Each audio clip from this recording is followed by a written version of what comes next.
একটা কথা না বললেই নয়। দেখেন আমরা কিন্তু সামনে কোরবানি আসতেছে, আমরা কোরবানির জন্য অনেকে প্রস্তুত আছি যে কোরবানি দিব। তো একটা কথা আপনাদেরকে বলি, অনেকেই এরকম ভুল করে, যদি কোরবানি আপনার উপরে ফরজ হয়ে থাকে, কোরবানি আপনি দিচ্ছেন, কোরবানি দেওয়া ফরজ, তো আপনি কোরবানি দিয়ে যদি কোরবানিটা যদি আপনার না হয়, তাহলে আপনি কোরবানি দিয়ে কি করবেন? আপনি খালি কোরবানি দিয়ে খালি গোশ আনলেন, গোশ খেলেন, আপনার কোরবানি ফরজ হলো না। তাহলে কি ভাই, আপনি কি জন্য কোরবানি দিলেন? তো আল্লাহ রাস্তায় আল্লাহর জন্য যে কোরবানি দিবেন, তো অনেকেই দেখা যায় যে 7 জন মিলে কোরবানি, তো জায়েজ 7 জন পর্যন্ত, 7 জনের বেশি দিতে পারবেন না, 7টা ভাগ। এর নিচে পারবেন 5 জন, 2 জন, 3 জন এইভাবে দিতে পারবেন, কিন্তু 7 জনের বেশি যাওয়া যাবে না, এই কোরবানি জায়েজ হবে না।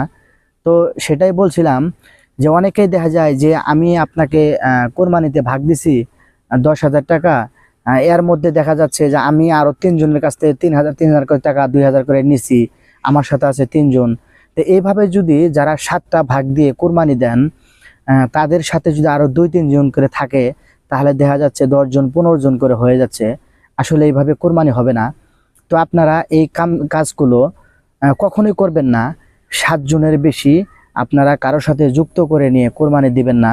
দেখেন 7 জনে ভাগ দিছেন, দেখা যাচ্ছে যে এর মধ্যেই 2 জন আর অন্যজনের কাছ থেকে 1,000 2,000 টাকা করে নিয়েছেন।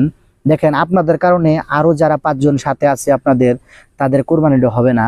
তো আপনারা এই কাজটা কখনোই করবেন না।